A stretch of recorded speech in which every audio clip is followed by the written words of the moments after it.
Hello बच्चों, अब हम कर रहे हैं एक्सरसाइज 5.2 और बहुत ही इम्पॉर्टेंट एक्सरसाइज है। बेसिक्स तो इसका हम इंट्रोडक्टरी वीडियो में देख चुके हैं, प्लेलिस्ट में देख लीजिएगा उसको। एक बार मैं फिर थोड़ा सा समझाऊंगा इसमें, और क्वेश्चन तो पेपर में पक्का बनेगा इसमें से।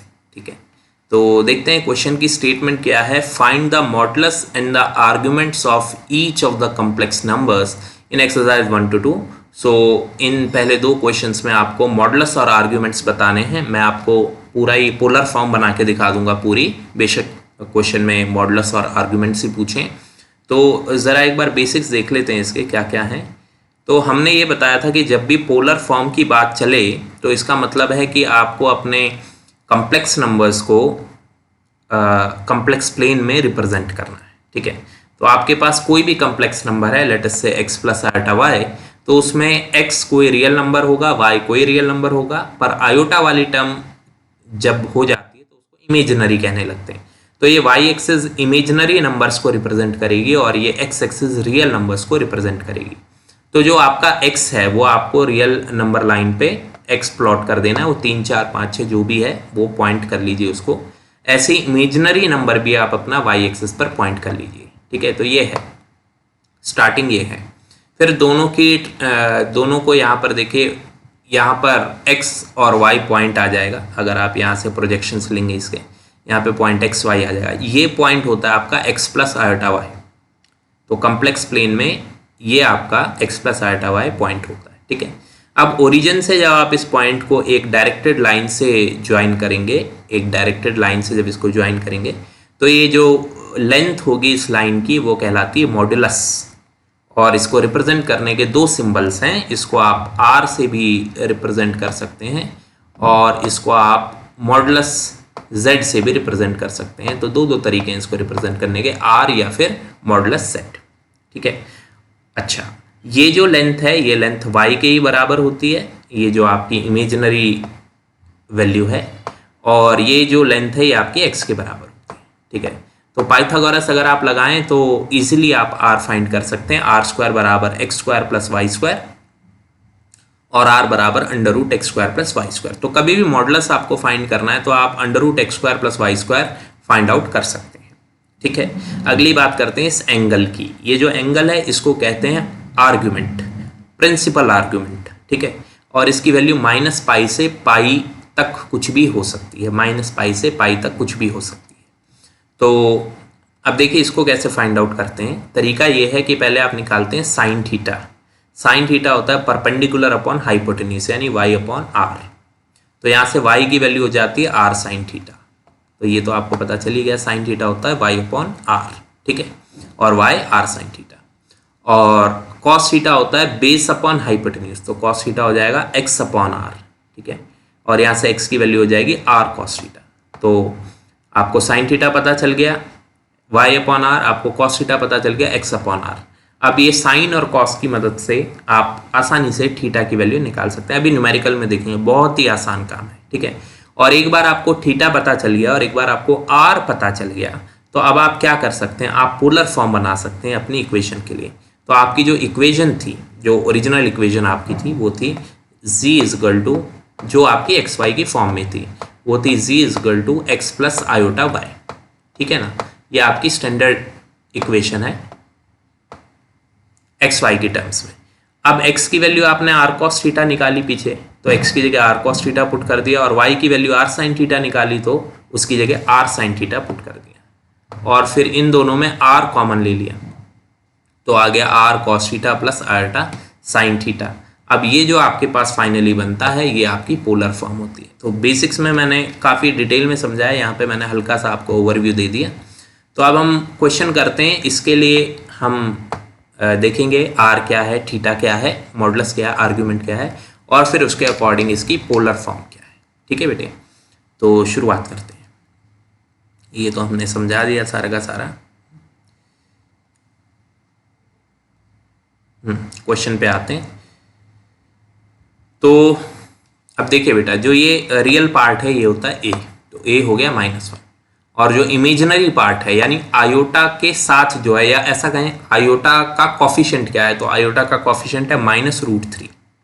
ऐसे आयोटा नहीं लिखना है, आयोटा के साथ कौन है यानी y कौन है, तो वो है -√3। तो पहले वाले को हमने कहा a, जो रियल पार्ट है वो a, और जो इमेजिनरी पार्ट है यानी -√3 वो हो गया b। ठीक है, और आपको क्या सिखाया था, जो a होता है a या फिर x वो होता है r cos थीटा, और जो ये b होता है या फिर y, आप xy की फॉर्म में लिखें या ab की फॉर्म में, तो ये b होता है r sin थीटा। राइट, यहाँ तक कोई भी समस्या नहीं होनी चाहिए। तो a हो गया r cos थीटा और b हो गया r sin थीटा। ठीक है, फिर ये आपके प्लेन में कहाँ पर लाई करेगा ये जो कॉम्प्लेक्स नंबर है, तो देखिए आपका जो रियल पार्ट है यानी a है वो है -1, तो रियल पार्ट है -1, ये कॉम्प्लेक्स प्लेन है, थोड़ा बड़ा कर देते हैं आपके लिए। ठीक है, तो रियल पार्ट में -1 है, तो ये -1 कहाँ है, ये रहा -1।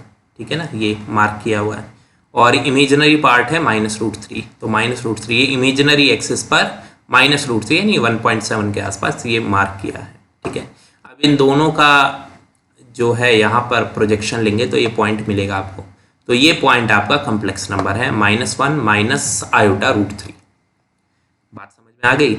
ये कौन से क्वाड्रेंट में आ रहा है, ये 1 2 3 4, ये तीसरे क्वाड्रेंट में आ रहा है। बात समझ में आई बेटा? ये क्वाड्रेंट पता लगाना बहुत ज़रूरी है अगर आपको एंगल एक्यूरेट निकालना है तो चारों क्वाड्रेंट्स के लिए जो एंगल है उसके लिए मैंने फार्मूला यहाँ पे लिखा हुआ है। अगर आपका कॉम्प्लेक्स नंबर फर्स्ट क्वाड्रेंट में आता है तो थीटा बराबर आपको सीधा सीधा दिख जाएगा, थीटा की वैल्यू क्या है। ठीक है, वो पॉजिटिव होगा। अगर आपको सेकंड क्वाड्रेंट में आपका ये आ रहा है, कॉम्प्लेक्स नंबर आ रहा है, तो पाई माइनस एंगल के बराबर होता है। थर्ड क्वाड्रेंट में एंगल माइनस पाई के बराबर होता है। देखिए यहाँ पाई माइनस एंगल है, यहाँ पर एंगल माइनस पाई, और यहाँ पर थीटा -a के बराबर होता है। ठीक है, कारण ये है मैंने आपको कहा कि जो हमारा प्रिंसिपल आर्गुमेंट है वो -पाई से +पाई तक होता है, तो या तो आपकी वैल्यू यहाँ से यहाँ तक कुछ हो सकती है, तो 0 से लेकर पाई तक कुछ भी हो सकती है, और अदरवाइज आपको उल्टी डायरेक्शन में -पाई तक जाना पड़ेगा, 0 से -पाई तक, इसलिए यहाँ 2 पाई का कहीं पर भी प्रयोग नहीं है। ठीक है ना, तो ऐसा है। तो अभी आप थर्ड क्वाड्रेंट में हो, तो जो आपका थीटा है वो एंगल -पाई के बराबर होगा। निश्चिंत रहिए, बस पहले ये समझ लीजिए, क्वेश्चन बहुत ही आसान है, एक बार आपको बेसिक बातें समझ आ गई तो मैंने क्या बताया, थर्ड क्वाड्रेंट में एंगल -पाई। अभी वो एंगल कैसे पता चलेगा, बड़ा क्लियर हो जाएगा आपको। तो हमने क्या करना है, मॉडुलस निकालना है, आर्गुमेंट निकालना है।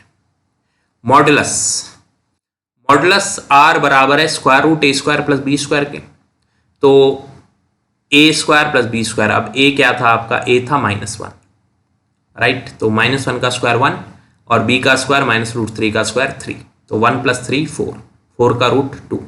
सुपर सिंपल काम है। आर्ग्यूमेंट निकालना है, तो जो मेरा तरीका है वो ये है कि मैं पहले tan थीटा निकालता हूँ, और tan थीटा आता कैसे, tan थीटा होता है b/a, डायग्राम में ही देख लो, ये देखो tan थीटा क्या होगा, परपेंडिकुलर अपॉन बेस, राइट, तो tan थीटा होता है b/a। तो मैं पहले निकालता हूँ tan थीटा, तो b है -√3, a है -1, तो tan थीटा हो गया -√3/-1, तो tan थीटा आ गया √3। अब मुझे क्वाड्रेंट पता है कौन सा है मेरा, क्वाड्रेंट है मेरा थर्ड क्वाड्रेंट में tan पॉजिटिव होता है, ऐड शुगर टू कॉफी में 2 आ गया, तो tan पॉजिटिव होता है वहाँ पर, राइट। तो अब मुझे थीटा कैसे पता चलेगा, थीटा मुझे ऐसे पता चलेगा कि थर्ड क्वाड्रेंट के अंदर एंगल -पाई है,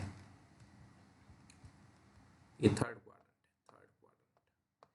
क्वाड्रेंट में एंगल -पाई है। मैंने देखा tan की वैल्यू √3 कब आती है, tan की वैल्यू √3 आती है एंगल π/3 पर, तो एंगल तो है π/3, पर थर्ड क्वाड्रेंट में होने की वजह से जो आर्गुमेंट थीटा होगा वो होगा π/3 - पाई।